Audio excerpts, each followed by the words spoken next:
The morning I lost my life began like any other. I had worked the third shift at Manufactorum Tertius for 7 years, 3 months, and 16 days. The count mattered because every worker kept track. Not because we expected reward or recognition, but because numbers gave shape to the shapeless blur of existence. 7 years, 3 months, 16 days of standing at Station 47, feeding raw plasteel into the hungry maw of pattern generator Kappa 9. 7 years of the same ritual. Wake at the 19th hour, consume ration paste, walk 14 minutes to the factory floor, stand, feed, listen to the machine's endless grinding song. The factory stretched beyond sight in both directions, a cathedral of industry where 10,000 souls performed their daily genuflection to the machine god. Steam hissed from overhead pipes in irregular bursts, creating a percussion that matched our movements. The air tasted of metal shavings and recycled breath.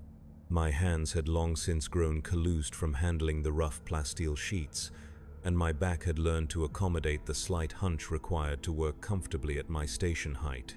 Station 47 sat in the middle of production line Alpha 7, surrounded by identical workstations manned by identical workers. To my left stood Jorik, a thin man whose nervous habit of counting aloud under his breath had become as familiar as the machine noise. To my right worked Mela, whose silence was so complete I sometimes wondered if she had forgotten how to speak. We never spoke of our lives before the Manufactorum. There seemed little point. The work consumed all available thought and energy, leaving nothing for memory or hope. The overseer's voice crackled through the voxcasters at precisely the same moment each shift. Production quota stands at 97% of target. Unacceptable. Increase output by 12% or face ration reduction. The threat carried no malice, only the mechanical certainty of bureaucratic process. We had heard the same announcement for 3 weeks running. The quotas always climbed, they never fell. I had adapted to this rhythm completely. My body moved without conscious direction, hands guiding plasteel into the machine's intake while my mind wandered through familiar paths. Sometimes I remembered the taste of real meat, though the memory had grown vague and possibly false. Sometimes I imagined colors brighter than the Manufactorum's perpetual rust-orange illumination. These thoughts came and went like distant ships on a dark horizon, visible for moments before disappearing into the greater darkness. The work was not difficult, merely endless. The machine required plasteel sheets fed at precise intervals, neither too fast nor too slow. Too fast and the pattern generator would jam, resulting in work stoppage and punishment detail. Too slow and the quota would slip, bringing the same result. 7 years had taught me the exact rhythm: feed. Count 3 seconds, feed. Count 3 seconds. The pattern never varied. Around me, 9,999 other workers performed their own variations of the same dance. The sound created a hypnotic symphony of industrial devotion, metal against metal. Steam releasing pressure, conveyor belts carrying finished products toward distant shipping bays, the occasional curse when someone broke rhythm and earned a shock from their compliance collar. These sounds had become the texture of reality itself. I cannot say I was unhappy during those years. Happiness seemed a concept from another universe, irrelevant to the business of survival. I was fed. I was housed in Worker Barracks Delta 7, Level 3, Cell 941. I possessed regulation coveralls, regulation boots, and regulation identification tags. My existence had structure and purpose. The Imperium provided, as the daily prayer reminded us, and in return we gave our labor gladly. The prayer came at the shift's midpoint, broadcast through every Vox speaker in the facility. 10,000 voices would join in mechanical recitation. Blessed is the machine, for it serves the Emperor. Blessed is the worker, for we serve the machine. Blessed is our service, for through toil comes redemption. The words had worn smooth through repetition, losing meaning but gaining the comfort of routine. I spoke them without thinking, as natural as breathing. My cell in the worker barracks measured 2 meters by 3 meters.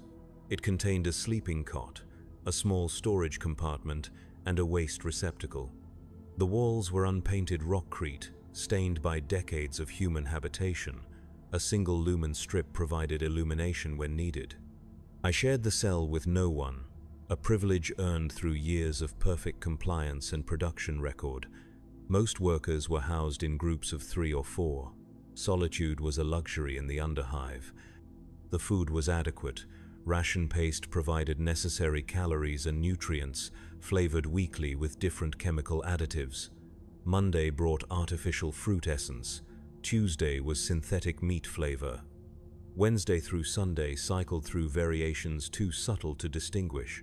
I had grown to prefer the unflavored base paste, finding the artificial tastes more unsettling than simple blandness. The paste came from great vats tended by dedicated nutrition servitors, dispensed through automated feeding stations throughout the complex. Recreation time lasted 2 hours per cycle. Most workers spent this time in the communal areas, playing simple games with worn cards or dice fashioned from scrap metal. Some gathered to listen as the more educated read from approved texts, usually technical manuals or devotional literature. I preferred to return to my cell and lie still, listening to the sounds of the hive settling around us. Even in the depths of the industrial sector, life continued its ancient patterns. Rats scurried through wall spaces, water dripped from corroded pipes, distant machinery hummed with tireless purpose. Sleep came easily in those days. Physical exhaustion ensured rest, and the darkness of the barracks created peace. Dreams, when they came, were simple things. Sometimes I walked through spaces larger than the Manufactorum, under skies I had never seen but somehow remembered. Sometimes faces appeared, people whose names and relationships had been lost to time but whose presence brought warmth. These dreams faded quickly upon waking, leaving only the faint impression of something missed but not mourned. The routine had become perfect after 7 years.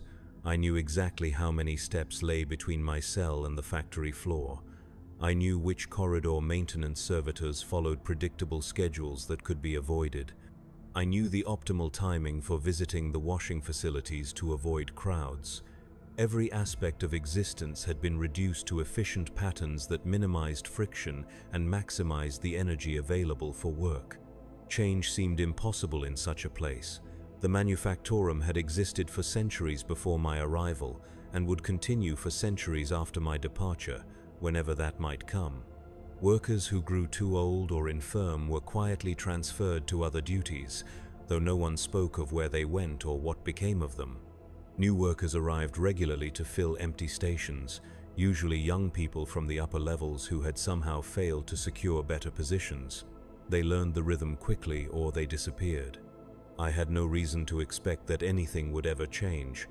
The Imperium was vast beyond comprehension, and my place within it was smaller than a single grain of sand. I was a worker at Station 47 on production line Alpha 7 in Manufactorum Tertius of Hive Tertius on a world whose name I had forgotten. My entire universe consisted of the factory, the barracks, and the corridors connecting them. This seemed not just acceptable but natural. The morning everything changed began with the same ritual awakening. The harsh tone of the shift klaxon penetrated sleep at precisely the 19th hour. I rose immediately, a response trained into my muscles through years of repetition. The regulation coveralls went on first, then the boots, then the identification tags around my neck. The small mirror above the storage compartment showed a face I barely recognized as my own anymore, weathered by industrial air and marked by the subtle signs of extended exposure to chemical processes. The walk to the factory floor followed its familiar path, down 3 levels via the cargo lifts, through corridor Gamma Prime, past the shrine to the machine god where incense burned continuously before an ancient cogitator housing. Left turn at Junction 7, right at Junction 12. Straight through the final checkpoint where servitors scanned our identification tags with mechanical precision. The same route every day for 7 years, 3 months and 16 days. Station 47 waited exactly as I had left it 8 hours earlier. The plasteel sheets sat in neat stacks beside the machine intake.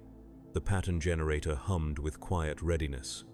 The control panel displayed the familiar sequence of green lights indicating proper function, everything in its place, ready for another cycle of productive service to the Imperium. Jorik had already begun his work, counting softly under his breath as he fed his own machine. 47, 48, 49, 50. His daily count would reach into the thousands before shift end. Mela stood silent at her station, moving with the mechanical precision that had made her the line's most efficient worker for 3 consecutive years. The overseer's platform remained empty, though surveillance servitors tracked our movements with tireless attention. The first hour passed exactly as expected. Feed the machine, count 3 seconds. Feed the machine, count 3 seconds. The rhythm synchronized with my heartbeat, creating a meditation that made time flow without notice. Steam hissed from the overhead pipes. The pattern generator's grinding song provided steady accompaniment. The familiar ache began to build in my lower back, a signal that my body was settling into the day's work. It was during the second hour that the disruption began. The sound came first, filtering through the factory's constant noise like a discordant note in a familiar symphony. Marching feet in perfect synchronization, moving with military precision through corridors designed for industrial traffic, the sound grew closer, accompanied by voices barking orders in the clipped tones of authority. Workers began to look up from their stations, breaking rhythm for the first time in memory. The overseer appeared on his platform ahead of schedule, flanked by figures I had never seen before. They wore the dark blue uniforms of the Planetary Defense Force, with silver insignia indicating officers of significant rank. Their presence transformed the factory floor into something alien and threatening. Workers who had stood confidently at their stations for years suddenly seemed small and vulnerable. The Vox speakers crackled with an announcement that would reshape everything. Attention all workers. By decree of the planetary governor and in accordance with Imperial military conscription protocols, the following individuals will report immediately to Processing Station Alpha for induction into military service. Names began to echo through the vast space. Each one struck like a physical blow, separating another soul from the familiar safety of industrial routine. Workers stepped away from their machines as their names were called, moving with the same mechanical obedience they had shown to production quotas, but their faces carried a new expression. Fear mixed with confusion and the terrible understanding that their small, predictable world was ending. Jorik Yelen, Station 46, Alpha 7. The thin man beside me stopped counting mid-number, his mouth hanging open in surprise. For 7 years, his voice had provided constant background noise, marking time with obsessive precision. Now silence replaced his familiar litany. Mela Korath, Station 48, Alpha 7. The quiet woman to my right stepped back from her machine, her perfect efficiency suddenly meaningless. In 3 years I had never heard her speak, but now she whispered something too soft to understand. The list continued. Names from every section, every level of skill and experience. Workers who had served for decades stood alongside those who had arrived only months before. The selection followed no pattern I could identify, not age, not performance record, not health status. The choices seemed random, governed by needs and calculations far beyond my understanding. Marcus Kellyan, Station 47, Alpha 7. The sound of my own name struck with the force of revelation. After 7 years, 3 months, and 16 days of invisible existence, I had been selected for notice. The machine at Station 47 suddenly seemed foreign, as if I had never seen it before. The plasteel sheets I had been about to feed became objects from another life. I stepped back from the station, following the example of those called before me. The movement felt wrong, a violation of natural law. For years I had stood in this exact spot, performing this exact function. Now I was walking away, and someone else would eventually take my place. The thought carried a weight I could not fully comprehend. Processing Station Alpha occupied a section of the factory I had never seen before. The cold workers were herded through corridors that led away from the production floor, past administrative offices where bureaucrats managed the endless paperwork of industrial efficiency. The walls here were painted regulation green instead of rust orange, and the air carried different scents. Cleaning solutions, ink, fear. The processing station itself was a large room filled with metal tables and scanning equipment. PDF officers moved between the tables with practiced efficiency, conducting examinations that reduced human beings to lists of capabilities and deficiencies. Height, weight, basic health assessment, literacy level, mechanical aptitude. Each measurement was recorded with the same dispassionate precision used for inventory management. I found myself assigned to Table 17, overseen by a woman whose uniform identified her as Sergeant Major Vex. Her face carried the weathered look of someone who had processed thousands of conscripts over many years. She spoke without looking up from her data slate, asking questions in a tone that expected immediate compliance. Full name: Marcus Kellion. Age. I had to think for a moment. Time in the Manufactorum was measured by shifts and quotas, not birthdays or anniversaries. 28 standard years. Previous military service? None. Specialized skills. Factory work, pattern generator operation. She made notations on the slate, occasionally glancing up to assess some physical characteristic. The questions continued for what felt like hours but was probably only minutes. Family status, which I no longer had. Educational background, which was minimal. Health issues, which were few. Each answer narrowed the possibilities of what would become of me. The medical examination followed immediately. A servitor equipped with scanning devices conducted tests I did not understand, measuring responses to stimuli and recording data on organs and systems I could not see. The process was impersonal in the way that all Imperial bureaucracy was impersonal, reducing individuals to component parts that could be catalogued and utilized. Physically suitable for standard infantry service, the servitor announced in its mechanical voice. Recommended assignment: frontline combat unit, siege warfare specialization. The words meant nothing to me then. I had heard of the Imperial Guard from propaganda broadcasts and recruitment posters, but the reality of military service existed in a realm completely separate from factory work. The examination continued with tests of basic knowledge and reaction time, all conducted with the same efficient indifference. Around me, other workers were undergoing identical processing. Some were declared unsuitable for combat roles and assigned to support functions. Others were marked for specialized training in technical fields. A few were rejected entirely for health reasons and returned to their stations with visible relief. The majority, like myself, were channeled toward the great machine of Imperial warfare. The entire process took less than 4 hours. 4 hours to dismantle a life that had taken 7 years to build, to redirect a human being from industrial production to military service. The efficiency was remarkable in its way, a testament to the Imperium's ability to mobilize resources when necessity demanded. Individual preferences and attachments were irrelevant obstacles to be processed away. By the end of the processing, we were no longer workers. We had become conscripts, assigned identification numbers and basic classification codes that would determine our immediate future. I was now conscript 4,471,892 Delta Infantry classification pending assignment. The name Marcus Kellion remained, but it felt like something that belonged to someone else. The final stage of processing involved the issuance of basic military equipment: a cloth bag containing regulation undergarments, a water bottle, a small eating kit, and a booklet titled Basic Military Doctrine for New Conscripts. The booklet was thin and printed on cheap paper that smudged easily. Its pages contained information about military hierarchy, basic orders, and simple diagrams of proper standing positions. We were also given identification tags to replace our worker badges. The new tags were heavier and made of different metal, stamped with our conscript numbers and basic service information.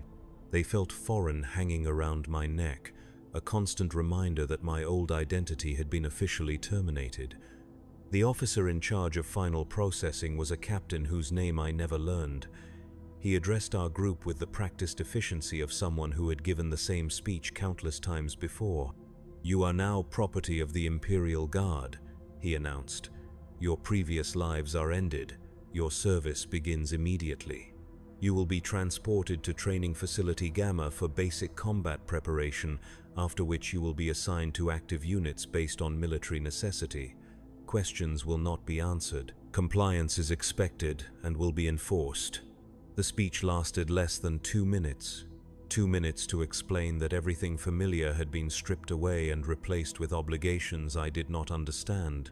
We stood in formation, 53 former workers now transformed into military resources, waiting for instructions that would determine whether we lived or died.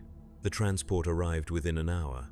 A massive ground vehicle designed to carry troops efficiently rather than comfortably, with bench seating along both sides and no windows. The engine produced a deep rumbling that made conversation difficult, which seemed to be its purpose. Conscripts were not expected to discuss their situation or form relationships that might interfere with military discipline. I found a seat near the front of the vehicle, between a young man who had worked in the upper hive's atmospheric processing systems and an older woman whose scarred hands suggested work with dangerous machinery. Neither spoke during the journey, and I found myself equally disinclined to conversation. The reality of what had happened required time to process, and words seemed inadequate to the task. The Manufactorum disappeared behind us as the transport climbed toward the upper levels of the hive. Through the small vision port near the driver's compartment, I caught glimpses of sections I had never seen before. Residential areas where families lived in actual houses rather than barracks cells. Commercial districts where goods were sold rather than produced. Administrative zones where the complex business of governing a hive city took place.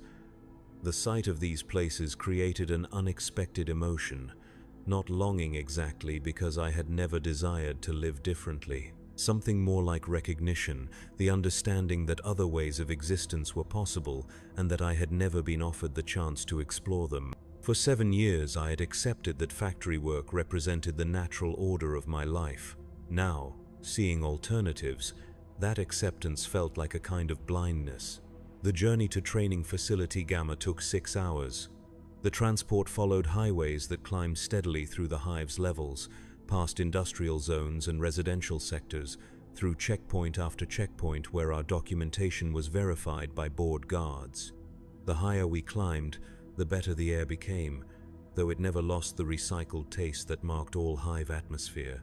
Training Facility Gamma sat on the hive's exterior surface, a complex of low buildings surrounded by high walls topped with razor wire. Guard towers provided overlapping fields of fire across the entire area. The architecture was purely functional, designed to contain large numbers of people efficiently while providing easy surveillance and control. There was no attempt at beauty or comfort. The processing here was even more thorough than at the factory. We were stripped, decontaminated, and issued uniforms that fit poorly but adequately. The regulation Imperial Guard fatigues were rough canvas-dyed military green, with boots that would require breaking in and equipment belts that sat awkwardly on hips accustomed to worker coveralls. Our personal possessions were confiscated and stored, to be returned upon completion of service. This policy struck me as optimistic, given what little I knew about Imperial Guard survival rates. The small collection of items from my cell, a worn prayer book, a few photographs whose subjects I could no longer identify, and a mechanical timepiece that had belonged to my father, disappeared into a storage locker labeled with my conscript number. The barracks were designed for 60 conscripts, arranged in 3 long rows of bunks with personal storage compartments underneath. The space felt larger than what I was accustomed to, but the presence of so many other people created a different kind of confinement. Privacy became impossible. Every sound, every movement, every personal habit was exposed to constant observation. My assigned bunk sat near the center of the middle row, surrounded by conscripts drawn from across the hive's industrial sectors. The man above me had worked in water reclamation. The woman across the aisle had maintained air circulation systems. To my left was a former food processing worker whose knowledge of nutrition would prove valuable in the weeks to come. We were a cross-section of the hive's productive capacity, now redirected toward destruction. The first night in military barracks was sleepless. The sounds were wrong. Instead of the familiar industrial hum that had provided the soundtrack to 7 years of rest, I heard voices, breathing, the rustle of unfamiliar fabrics. The air carried scents of too many bodies in close proximity, overlaid with the chemical smell of military cleaning solutions. Even the darkness felt different, broken by safety lights and the occasional flash of patrol searchlights through barred windows. I lay on the thin mattress and tried to comprehend what had happened. 18 hours earlier, I had been a worker with a defined role and predictable future. Now, I was a conscript preparing for training in skills whose purpose was killing and dying. The transition seemed too sudden to be real, but the rough canvas of the military-issue blanket against my skin provided constant proof. Around me, other conscripts dealt with the change in their own ways. Some wept quietly into their pillows, mourning the loss of familiar routines. Others lay still and silent, perhaps trying to preserve energy for whatever trials awaited. A few whispered conversations about homes and families they had left behind, creating connections that military discipline would eventually discourage or destroy. The fear was universal, though it expressed itself differently in each person.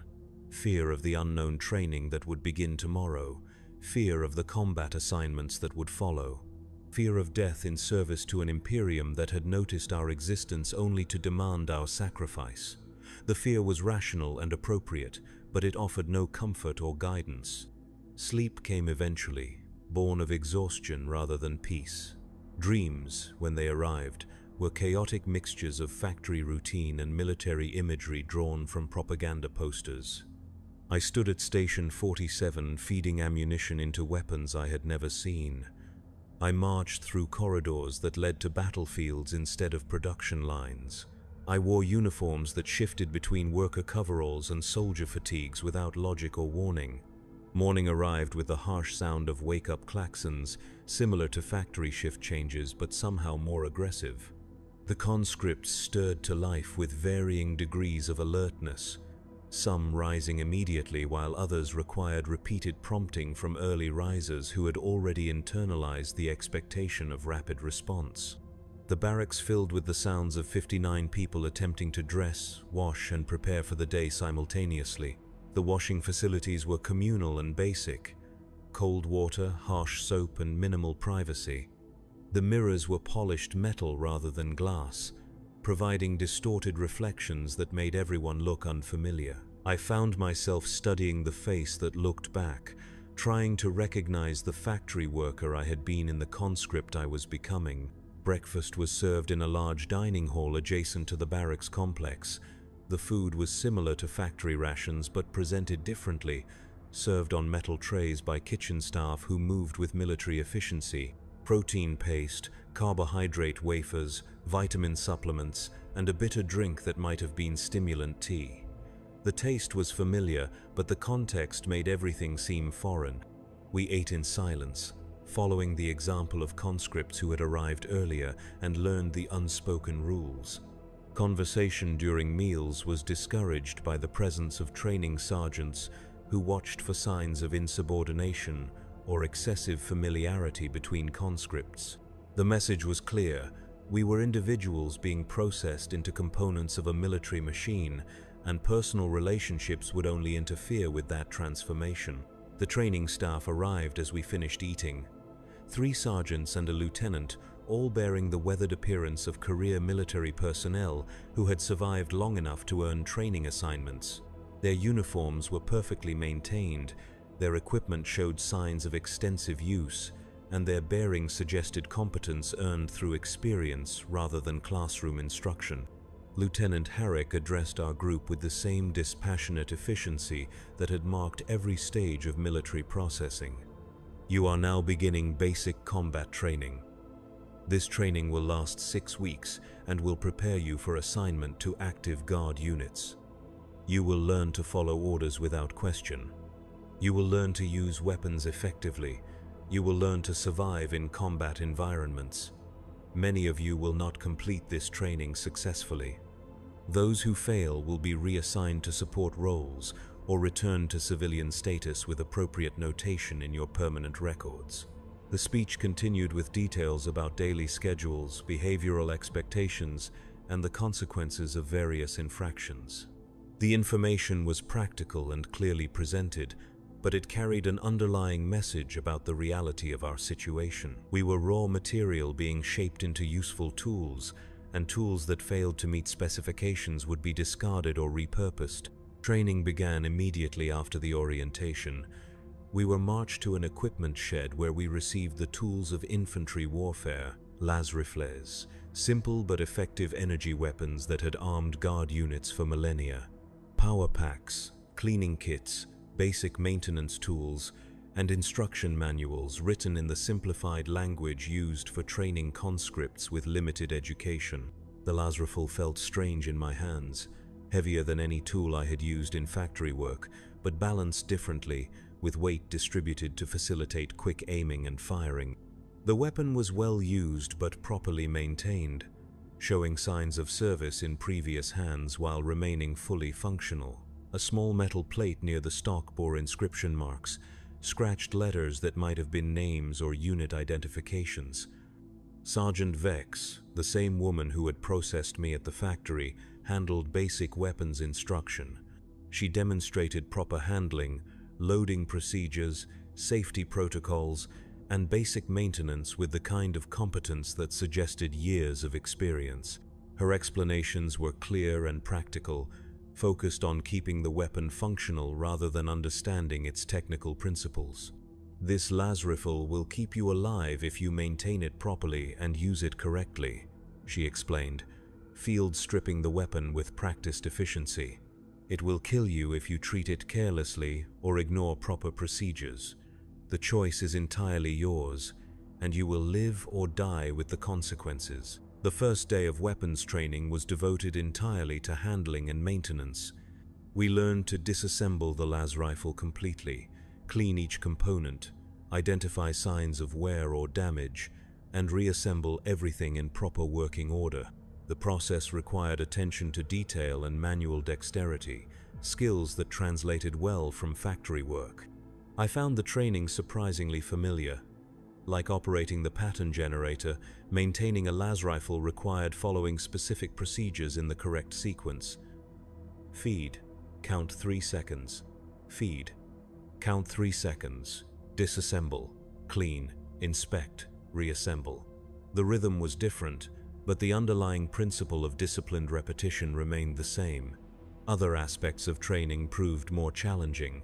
Physical conditioning had not been necessary for factory work beyond the basic fitness required to stand for long periods and lift moderate weights. Military training demanded different capabilities: running, climbing, carrying heavy loads over distance, and maintaining physical performance while under stress. The training complex included obstacle courses designed to simulate combat environments, barriers to climb over, trenches to navigate, areas of broken ground that required careful foot placement. We spent hours each day moving through these courses, first individually to learn the techniques, then in groups to develop teamwork and coordination. My body adapted slowly to the new demands. Muscles that had been sufficient for factory work proved inadequate for military requirements. Calluses in familiar places were joined by new ones in unfamiliar locations. The persistent ache in my lower back was replaced by pains in shoulders, legs, and joints that had never been tested by extended physical effort. The other conscripts were adapting at different rates. Those who had performed physical labor in their previous lives adjusted quickly to the conditioning requirements. Others, particularly workers from the upper hive's clerical and administrative sectors, struggled with basic fitness standards. A few were transferred to support roles after failing to meet minimum physical requirements, their military careers redirected before they had properly begun. Combat training began in the second week. We learned basic tactics for infantry warfare, how to move as a unit, how to use cover effectively, how to coordinate fire with other squad members. The instruction was practical rather than theoretical, focused on techniques that would keep us alive long enough to be useful, rather than comprehensive understanding of military strategy. Sergeant Korath handled most of the tactical instruction. A thin man whose uniform bore campaign ribbons from conflicts I had never heard of, he taught with the kind of weary competence that suggested he had seen the results of good and bad training in actual combat. His lessons carried an urgency that the factory's production quotas had never possessed. "The enemy will try to kill you," he explained during a lesson on defensive positioning. "This is not personal. It is not because they hate you or because you have wronged them. It is because you wear the uniform of the Imperial Guard and they serve the enemies of the Imperium. Your survival depends entirely on killing them first, and killing them more efficiently than they can kill you."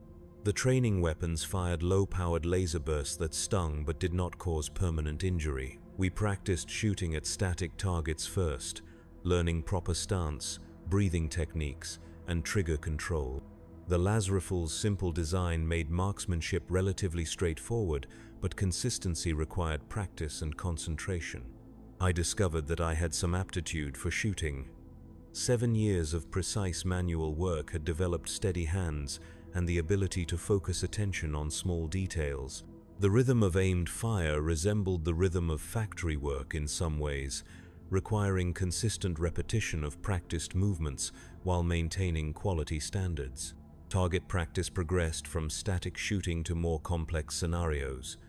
Moving targets, targets that appeared briefly before disappearing, shooting while moving, shooting while under simulated stress, with training sergeants shouting orders and creating distractions designed to test our ability to maintain performance under pressure. The most difficult aspect of weapons training was learning to shoot at human-shaped targets. The transition from metal plates and simple geometric shapes to silhouettes that resembled people created unexpected psychological resistance. Even knowing that the targets were harmless training aids, something in my mind resisted the act of aiming at a human form and pulling the trigger. Sergeant Vex addressed this hesitation during an individual instruction session. "The enemy will not hesitate to kill you," she said, watching as I struggled with a human silhouette target. "They will not consider your feelings or your moral qualms. They will not give you time to overcome psychological barriers. If you cannot shoot at a training target that looks like a person, you will not be able to shoot at actual enemies when they are trying to end your life." She was correct, of course. The training was designed to prepare us for realities that civilian life had not anticipated. The ability to take human life was a required skill for infantry soldiers, just as operating machinery had been a required skill for factory workers. The moral implications were irrelevant to immediate survival. I learned to shoot at human-shaped targets by focusing on technical aspects rather than emotional ones. Sight alignment, breathing control, trigger squeeze. The target became a problem to be solved rather than a representation of a person. This mental compartmentalization felt wrong, but it was necessary for successful completion of training. Group tactics training began in the 3rd week. We were organized into squads of 10 conscripts each, with temporary squad leaders selected based on performance during individual instruction. My squad included workers from various hive sectors, creating a mix of backgrounds and capabilities that reflected the Guard's practice of drawing soldiers from across Imperial society. Squad movement was more complex than individual combat techniques. We learned to advance while maintaining mutual support, to coordinate our fire to suppress enemy positions, to move wounded squad members to safety while continuing combat operations. The training scenarios grew progressively more challenging, forcing us to apply multiple skills simultaneously while under time pressure. Communication proved to be one of the most critical skills. Infantry warfare required constant coordination between squad members, with information about enemy positions, ammunition status, casualty reports, and tactical changes passed quickly and accurately through the unit. We practiced using Vox equipment, hand signals, and verbal commands until communication became automatic rather than conscious effort. The voxcasters were similar to those used in the factory for receiving orders and announcements, but military models were designed for two-way communication and battlefield durability. Learning proper Vox protocol was essential for survival, since misunderstood or delayed communications could result in friendly fire incidents or tactical failures that would cost lives. My squad leader was conscript Yelena Voss, a former atmospheric systems supervisor whose leadership experience in civilian life translated well to military responsibilities. She had the ability to make quick decisions under pressure and to communicate those decisions clearly to the rest of the squad. Under her guidance, our squad began to function as a cohesive unit rather than a collection of individuals.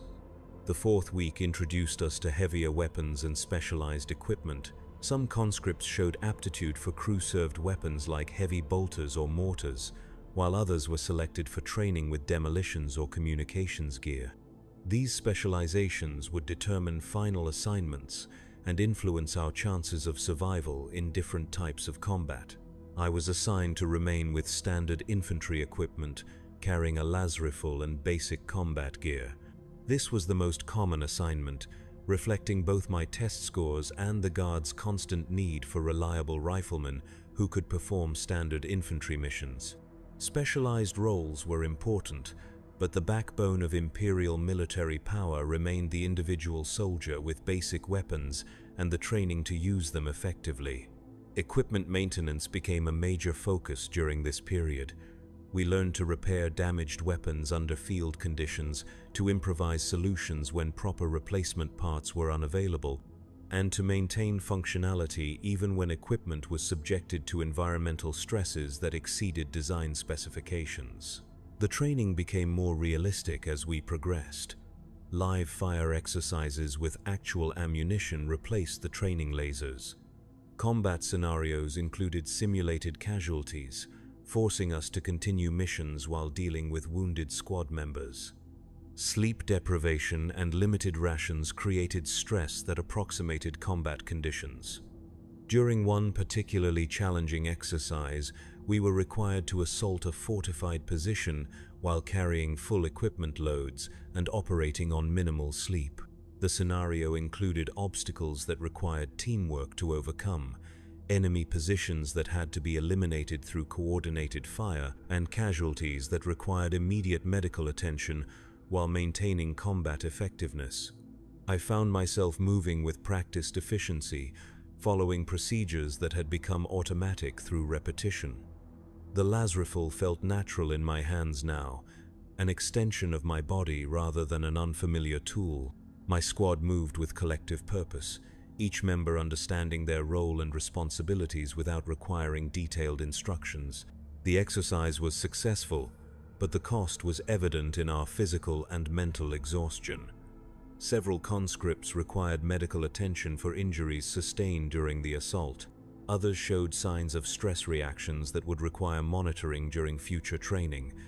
The instructors noted these results with the same dispassionate efficiency that had marked every aspect of our military processing. Combat medical training occupied the fifth week. Every conscript learned basic first aid techniques that could be applied to battlefield injuries. The instruction was practical and graphic, using training aids that accurately represented the types of wounds commonly sustained in infantry combat. We learned to stop bleeding, treat shock, stabilize broken bones, and evacuate casualties under fire. The medical training was more disturbing than weapons instruction had been. Seeing simulated injuries, even those created with training mannequins and artificial blood, forced us to confront the physical realities of warfare in ways that target shooting had not. The possibility of sustaining these injuries ourselves, or of treating them in wounded squad members, became impossible to ignore. I struggled with the medical training initially. The sight of simulated wounds triggered unexpected nausea and anxiety. However, repeated exposure and practical necessity overcame these reactions. The skills were too important for survival to be abandoned because of personal discomfort, like shooting at human-shaped targets. Treating wounds required mental compartmentalization that separated technical requirements from emotional responses. The final week of basic training combined all previously learned skills in comprehensive combat exercises. We conducted simulated missions that included infiltration, assault, defense, and withdrawal phases.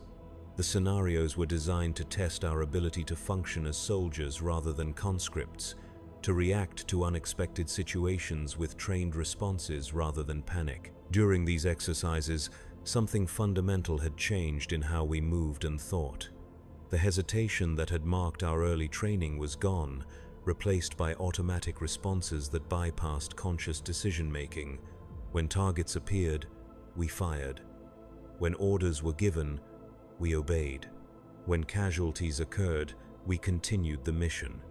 The transformation felt complete, though I could not identify the exact moment when it had happened. Graduation from basic training was marked by a brief ceremony attended by officers whose names and ranks meant nothing to us. We stood in formation while speeches were delivered about duty, honor, and service to the Emperor. The words were formal and impersonal, acknowledging our completion of training without celebrating individual achievement. We had become what the Imperium required, functional components ready for installation in the great machine of war. Our assignments were distributed immediately after the ceremony. Individual orders sealed in regulation envelopes containing destination coordinates and reporting instructions. Some conscripts were assigned to garrison units on peaceful worlds, where their service might consist largely of routine patrols and ceremonial duties. Others received postings to active combat zones, where life expectancy was measured in weeks rather than years. I opened my envelope with hands that remained steady despite the knowledge that its contents would determine whether I lived or died. The orders were brief and precise. Report to Subsector Command Station Gamma 77 for immediate reassignment to active combat unit. Transportation departs 600 standard. No personal effects authorized. The destination meant nothing to me, but the term active combat unit carried clear implications. I would be fighting within days or weeks of arrival. The training was over, and the purpose for which it had been designed was about to be tested in circumstances where failure meant death rather than reassignment. That final night in the training facility, I lay on the familiar bunk and tried to comprehend what had happened over the past 6 weeks. The worker who had stood at Station 47 seemed like someone from another lifetime, a person whose concerns and routines belonged to a different universe. The conscript who would board the transport tomorrow was someone I recognized but did not entirely understand. The other conscripts dealt with their final night in various ways. Some wrote letters to families they might never see again, though mail delivery to active combat zones was unreliable at best.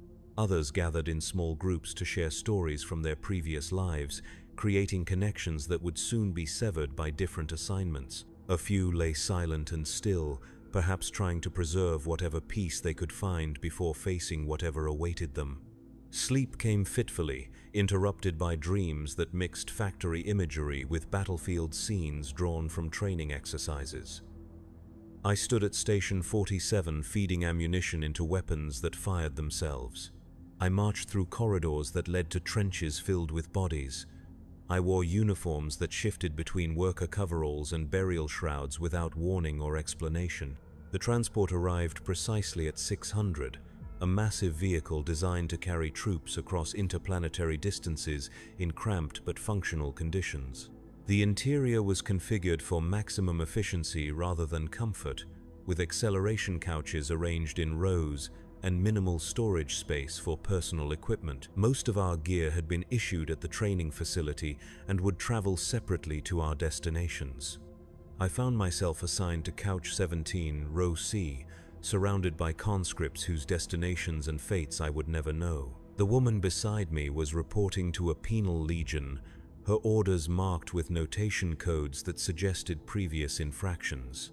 The man across from me carried orders for an armored regiment, his demonstrated aptitude with vehicles having earned him a potentially less dangerous assignment. The transport's engines produced a deep vibration that made conversation difficult and sleep nearly impossible.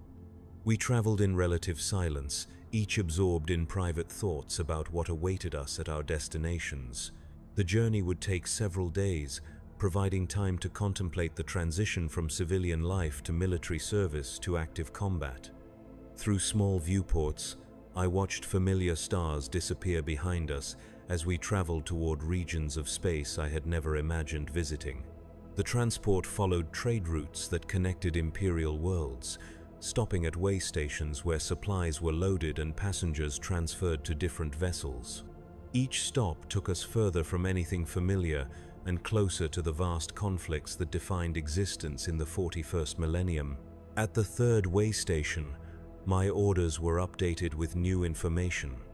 Subsector Command Station Gamma 77 had been overrun by forces identified only as hostile Xenos. My reassignment was redirected to Forward Operating Base Tertius on the world of Cathara Prime, where guard units were conducting pacification operations against unspecified enemies. The change meant nothing to me practically, since I had no knowledge of either destination. However, the casual way in which major strategic disasters were communicated suggested that such reversals were common. Entire worlds could fall while transport ships were in transit, their passenger manifests redirected to wherever surviving Imperial forces required reinforcement. The final leg of our journey was completed aboard a military cargo hauler that carried troops, equipment, and supplies to active combat zones. The vessel was designed purely for function, with no attempt at comfort or morale considerations. We were cargo being delivered to where we were needed, and the efficiency of that delivery was the only consideration that mattered. Forward Operating Base Tertius occupied a plateau on Cathara Prime's northern continent, surrounded by terrain that provided good fields of fire in all directions. The installation was temporary but substantial, with prefabricated structures that could be erected quickly and dismantled when the tactical situation changed. Guard units rotated through the base as operations demanded, creating a constant flow of arriving and departing forces. I was assigned to 2nd Platoon, Alpha Company, 43rd Cadian Infantry Regiment. The unit designation meant little to me, but the other soldiers treated it with pride that suggested distinguished service history. The 43rd had fought in conflicts across the subsector, earning battle honors that were displayed prominently in the unit's command post. My squad leader was Sergeant Corvain, a veteran whose scarred face and missing left eye testified to extensive combat experience. He examined my training records with the kind of attention that suggested he understood how to keep new soldiers alive long enough to become useful contributors to the unit's effectiveness. "Factory worker," he noted, reading from my file. "Good. You understand machinery and following procedures. Combat is just machinery with different moving parts, and the procedures are designed to keep you breathing long enough to learn the job." The squad consisted of 12 soldiers, including myself as the newest replacement. The others had served together for periods ranging from several months to over 2 years, creating bonds forged through shared danger and mutual dependence. I was the outsider, the unknown quantity whose performance would determine whether I was accepted or merely tolerated. Combat operations began immediately. The enemy on Cathara Prime was described as local insurgent forces with possible Xenos support, which provided little useful information about their capabilities or intentions. Our mission was to conduct patrol sweeps through suspected enemy territories, identifying hostile positions and eliminating resistance where encountered. The first patrol was scheduled for the morning after my arrival. Sergeant Corvain provided a brief tactical overview while we prepared equipment and conducted final weapons checks. The area of operations covered approximately 20 kilometers of broken terrain where enemy forces had been reported by reconnaissance units. Our objective was to confirm enemy presence and engage targets of opportunity. I checked my las rifle with the automatic precision that 6 weeks of training had ingrained. Clean, loaded, safety engaged, spare power packs secured in proper position. The weapon felt familiar now, a tool whose operation was as natural as breathing. The rest of my equipment was equally familiar: field pack, water supplies, medical kit, entrenching tool, and various items whose purposes had been drilled into memory. The squad moved out at 500, before dawn provided light that might reveal our position to enemy observers. We advanced in standard formation, with scouts ahead, main body following, and rear guard maintaining security behind us. Communication was minimal and conducted through hand signals that prevented audio detection by hostile forces. Kythara Prime's landscape was harsh and unforgiving. Rocky outcroppings provided cover but channeled movement along predictable routes. Vegetation was sparse and offered little concealment. The terrain favored defenders who could establish positions with good fields of fire while forcing attackers to advance across open ground. We had been moving for 3 hours when the first contact occurred. Automatic weapons fire erupted from concealed positions approximately 200 meters to our front, forcing the squad to seek cover among the rocks and sparse vegetation. The sound of incoming rounds was different from training exercises, carrying a lethality that simulated ammunition could not replicate. Sergeant Corvain's voice crackled through the Voxnet with calm authority. Contact front. 2 or 3 automatic weapons. Corporal Thane, take your fire team left and flank. Squad, suppress the firing position until flanking element is in position. I found myself crouched behind a boulder that provided adequate protection while allowing me to observe the enemy position. Muzzle flashes from the hostile weapons created clear target references, and I began engaging with aimed fire that had become automatic through weeks of repetitive training. The las rifle bucked against my shoulder with each shot, sending focused energy toward enemies I could not see clearly. The firefight lasted approximately 10 minutes. Corporal Thane's flanking maneuver succeeded in forcing the enemy to abandon their position, leaving behind equipment and bloodstains that suggested casualties from our suppressive fire. We advanced cautiously to clear the area, following procedures that prioritized security over speed of movement. The abandoned position contained evidence of recent occupation but no bodies. Blood trails led away into terrain that offered numerous concealment opportunities, suggesting that wounded enemies had been evacuated by surviving comrades. We collected abandoned equipment and documented the contact for intelligence analysis, then continued with our patrol mission. I had fired my weapon at human targets for the first time, possibly killing or wounding people whose faces I had never seen and whose motivations I did not understand. The act felt neither triumphant nor traumatic, simply necessary for mission completion and squad survival. Training had prepared me to function effectively, without emotional complications that might interfere with combat performance. The patrol continued for 6 more hours without additional enemy contact. We covered our assigned area thoroughly, documenting suspected enemy positions and potential routes of approach that might be used for future operations. The mission was completed successfully according to standard criteria, and we returned to base with useful intelligence about enemy activities in our sector. That evening, Sergeant Corvain conducted a patrol debrief that analyzed our performance and identified areas for improvement. My conduct during the firefight was noted as satisfactory, meeting basic standards for new soldiers while avoiding mistakes that might have endangered the squad. I had become functionally competent, capable of performing assigned duties without requiring excessive supervision. The routine of patrol operations continued day after day. Morning briefings, equipment preparation, movement to assigned areas, contact with enemy forces, engagement according to tactical procedures. Return to base, evening debriefings. The pattern was similar to factory work in some ways, requiring consistent performance of practiced skills while maintaining quality standards that could mean the difference between success and failure. Combat became normalized through repetition. The initial shock of enemy fire was replaced by trained responses that functioned without conscious thought. Loading, aiming, firing, reloading, moving between positions, coordinating with other squad members, treating wounded comrades. The actions were mechanical, performed with the same unconscious competence that had once characterized factory work. After 2 weeks of patrol operations, casualty replacement became necessary. Private Kellum was killed by sniper fire during a routine sweep. his death occurring so suddenly that he had no opportunity to call for assistance or provide intelligence about the enemy position. One moment he was advancing with the squad, the next he was motionless on the ground with a smoking hole through his chest. I helped carry his body back to base, following procedures that treated human remains with military efficiency rather than emotional ceremony. Kellam's personal effects were collected and prepared for shipment to his family. His identification tags were forwarded to regimental headquarters for record-keeping, and his equipment was cleaned and reissued to incoming replacements. The replacement arrived the next day.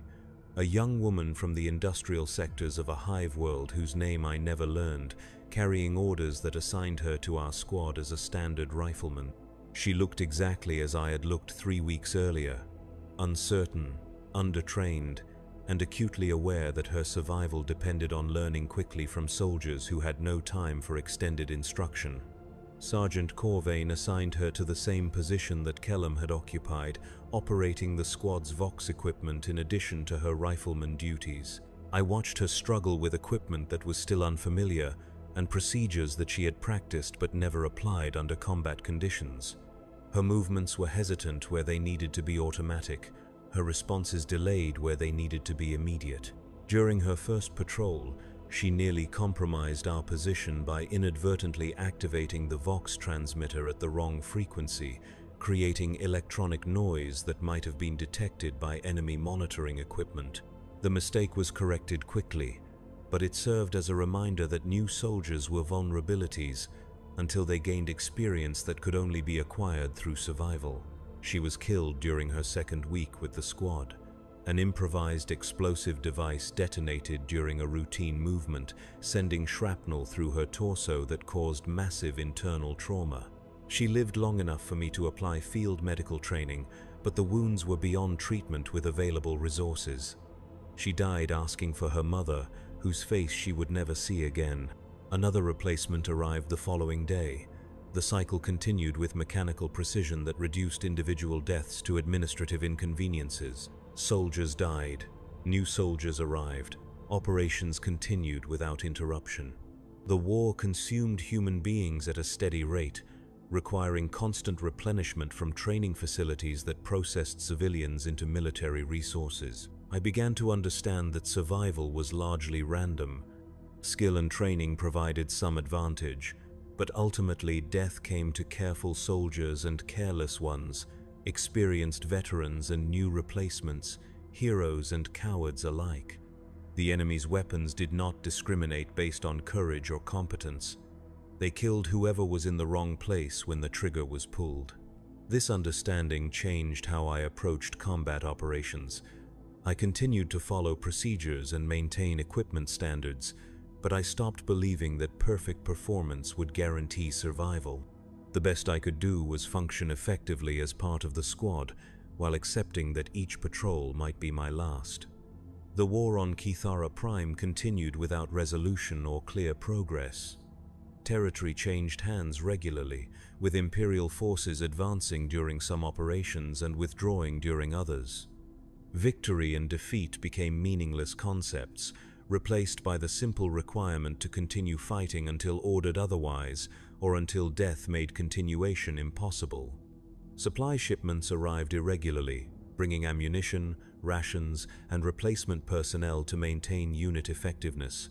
The shipments also brought news from other fronts, usually bad news about defeats, retreats, or entire worlds lost to enemies whose nature and motivations remained unclear. The larger war was too vast for individual soldiers to comprehend, and our role within it was too small to have strategic significance. After 2 months of combat operations, I received notification that I had been selected for promotion to acting corporal, pending completion of additional training requirements. The promotion was based on survival rather than exceptional performance, since experienced soldiers were becoming scarce enough to have value, regardless of their leadership capabilities. The promotion meant additional responsibilities but no significant change in daily routine. I would lead a fire team of 4 soldiers, coordinate their movement during operations, and make tactical decisions that might keep them alive or get them killed. The authority was limited, and the consequences were absolute. My fire team included 2 recent replacements and 1 soldier who had served with the regiment for 8 months, making him a veteran by current standards. We functioned as a sub-unit within the larger squad structure, performing reconnaissance, flanking maneuvers, and specialized missions that required small unit tactics. The new soldiers looked to me for guidance with the same desperate hope that I had once directed towards Sergeant Corvain. They wanted to believe that experience could be transmitted through instruction, that survival techniques could be learned before they were needed. I provided what guidance I could, while knowing that nothing I taught them would guarantee their continued existence. The war ground on through seasons that meant nothing to soldiers who lived in underground shelters and fought battles that gained or lost meaningless patches of terrain. Time was measured by patrol cycles and casualty reports rather than calendar dates. The past consisted of previous firefights. The future extended only until the next mission briefing. Letters from home arrived occasionally, carrying news from a world that seemed increasingly foreign and irrelevant. The factory where I had once worked was now producing weapons instead of manufactured goods. Workers I had known had been conscripted into other guard units, their fates unknown and probably unknowable. The life I had once lived belonged to someone else entirely. I wrote no letters in return. There was nothing to say that would not be censored by military authorities, and no one remained who would understand what I had become. The worker who had stood at Station 47 was dead, replaced by someone whose existence was defined entirely by the requirements of warfare. Winter brought changes in enemy tactics and increased casualty rates among Imperial forces. The hostile forces had learned to exploit weather conditions that reduced visibility and limited air support operations. Ambushes became more frequent and more effective, taking advantage of terrain features that were obscured by snow and ice. My fire team was reduced to 3 soldiers after Private Kelliot was killed by artillery fire during a withdrawal operation. His replacement lasted 6 days before succumbing to wounds sustained in a firefight that gained our forces approximately 50 meters of worthless ground. The next replacement survived 3 weeks, long enough to become useful before a sniper's bullet ended his contribution to the war effort. The mathematics of attrition were inescapable. Each operation cost lives that could not be easily replaced, while enemy forces seemed to possess unlimited ability to replenish their losses. The strategic situation was deteriorating gradually but consistently, with Imperial forces maintaining positions through increasingly desperate defensive measures. Orders arrived in late winter directing our company to participate in a major offensive operation designed to break enemy resistance in our operational sector. The attack would involve multiple guard regiments supported by armored units and airstrikes, representing the largest Imperial operation on Kithara Prime in over a year. The offensive preparations included intensive briefings about enemy positions, detailed study of terrain features, coordination with supporting units, and final equipment inspections. Everything possible was done to ensure mission success, but everyone understood that success would come at a cost, measured in casualties that might include any or all of us. I spent the night before the offensive writing a final letter to no one in particular, documenting thoughts and observations that seemed important to preserve, even though no one would ever read them. The letter described what it felt like to be drafted, trained, and sent to war by an Imperium that viewed human beings as expendable resources in conflicts too vast for individual comprehension. The offensive began at dawn with artillery preparation that was supposed to neutralize enemy defensive positions. The bombardment continued for 30 minutes, filling the air with smoke and debris that obscured visibility, while hopefully destroying hostile weapons and fortifications. When the barrage lifted, infantry units advanced across terrain that had been reduced to smoking craters and scattered rubble. My fire team moved as part of the company's main assault, following practiced procedures while adapting to unexpected obstacles and enemy responses. The attack proceeded according to plan initially, with Imperial forces advancing steadily through the outer defensive positions. Resistance was lighter than anticipated, suggesting that the artillery preparation had been effective. The enemy counterattack came when we had penetrated approximately 2 kilometers into their territory. Hidden positions that had survived the bombardment opened fire simultaneously, creating overlapping fields of destruction that caught our forces in exposed positions with limited cover. The carefully planned advance became a desperate struggle for survival, as units were pinned down by concentrated fire from multiple directions. I found myself separated from the rest of my fire team, taking shelter in a shell crater while enemy fire swept the area around my position. The Voxnet carried confused reports of casualties and unit locations, painting a picture of an operation that was rapidly disintegrating into chaos. Orders contradicted previous orders, positions were reported as captured and then abandoned, casualty figures climbed steadily without corresponding progress toward mission objectives. The battle continued throughout the day, with Imperial forces unable to advance further but unwilling to abandon positions that had been purchased with heavy losses. As darkness fell, the decision was made to consolidate current positions and resume the attack the following morning, assuming that surviving units retained sufficient combat effectiveness to continue operations. During the night, enemy infiltrators penetrated our lines and established positions that dominated key terrain features. The renewed attack was stopped before it could develop momentum, with leading elements taking casualties that eliminated their ability to continue offensive operations. By midday, the entire offensive had been called off, and surviving units were ordered to withdraw to their original positions. The withdrawal was conducted under enemy fire that continued until our forces reached defensive positions that provided adequate protection. Casualty evacuation required multiple trips across open ground exposed to hostile observation, with medical personnel and stretcher bearers taking losses while attempting to recover wounded soldiers.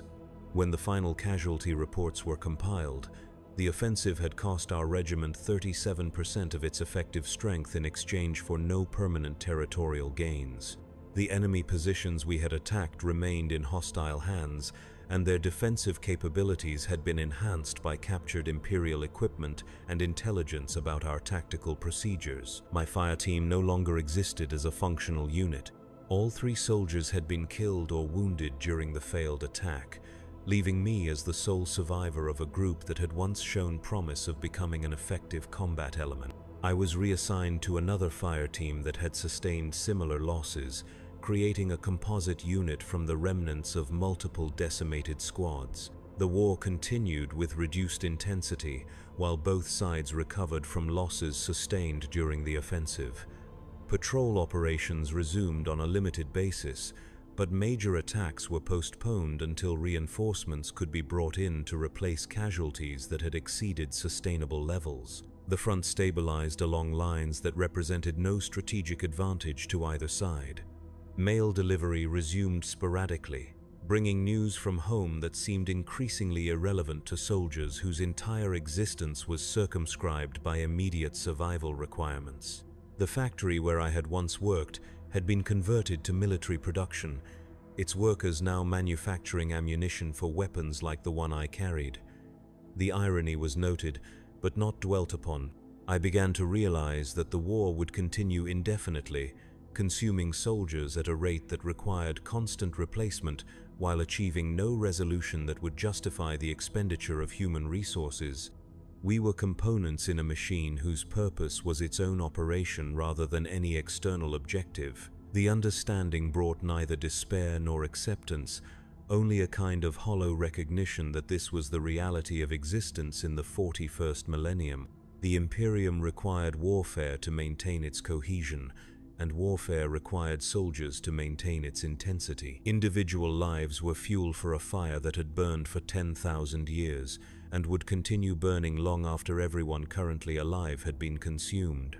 Spring brought new offensive preparations and fresh conscripts to replace winter casualties. The replacement soldiers looked exactly as I had looked a year earlier, uncertain, undertrained, and desperately hoping that experience could be acquired without fatal mistakes. I provided what guidance I could while knowing that most of them would be dead within weeks. The cycle continued with mechanical inevitability. Training transformed civilians into soldiers. Combat transformed soldiers into casualties. New civilians were conscripted to replace the losses. The machinery of warfare operated with perfect efficiency, converting human potential into strategic objectives that remained eternally out of reach. I no longer remembered what Marcus Kellion, the factory worker, had hoped for or feared. That person belonged to a different lifetime, one that had ended the day his name was called during conscription processing. The soldier who remained carried the same name but none of the same concerns or aspirations. The next offensive was scheduled for early summer, when weather conditions would favor mechanized operations and air support. Intelligence reports suggested that enemy forces had been reinforced during the winter months, but Imperial command remained confident that superior firepower would overcome defensive advantages. We prepared for the attack with the same thoroughness that had marked the previous failed offensive. Equipment was cleaned and tested, tactics were reviewed and rehearsed, coordination with supporting units was established and verified. Everything possible was done to ensure success, while everyone understood that success would require sacrifices that might include their own lives. The night before the attack, I lay in my shelter listening to the sounds of an army preparing for battle. Weapons being loaded, equipment being secured, soldiers whispering prayers to the Emperor or to gods whose names were forbidden but not forgotten. The sounds were familiar now, as much a part of my environment as the factory machines had once been. I thought about the morning when my life had ended and my service had begun. The transition had seemed sudden and traumatic at the time, but now I understood that it had been inevitable. The Imperium required soldiers, and I had been available for conscription. My previous life had been preparation for this moment, when individual existence would be offered up to serve needs too vast for personal comprehension. The attack would come at dawn. Some of us would survive to fight again, others would join the countless dead who had preceded us into Imperial service. The war would continue regardless of individual outcomes, consuming new conscripts who were already being processed in training facilities across the galaxy. I checked my Lazarifal one final time, ensuring that it was ready for whatever the morning would bring. The weapon was clean, loaded, and familiar in my hands. It had become the most important tool in my existence, the instrument through which I served the Emperor and the Imperium. Somewhere in the distance, artillery pieces were being positioned for the dawn barrage that would signal the beginning of another offensive. The shells they would fire had been manufactured in factories like the one where I had once worked, by conscripts like the one I had become. The cycle was perfect and complete, connecting every aspect of Imperial existence to the eternal requirement for warfare. Dawn was still hours away, but already I could hear the enemy moving in their positions, preparing their own responses to our inevitable attack. They would fight with the same desperate efficiency that we would bring to the assault, each side struggling to survive in a conflict that served purposes beyond their understanding. This was what it meant to be drafted in the 41st millennium, to be selected for service that would consume everything you had been and replace it with something useful to the Imperium's endless hunger for warfare. The process was efficient, necessary, and absolutely without mercy for individual hopes or fears. The Emperor protects, we were taught to say, but protection came only through service, and service meant accepting that your life belonged to something larger than yourself. The factory worker I had been was dead. The soldier I had become would die as well, probably soon, but the Imperium would endure, fed by an endless stream of conscripts who would learn what I had learned and accept what I had accepted. In the darkness before dawn, listening to the sounds of approaching battle, I finally understood what I had become. Not a person with hopes and dreams, but a function within a system that converted human lives into strategic outcomes.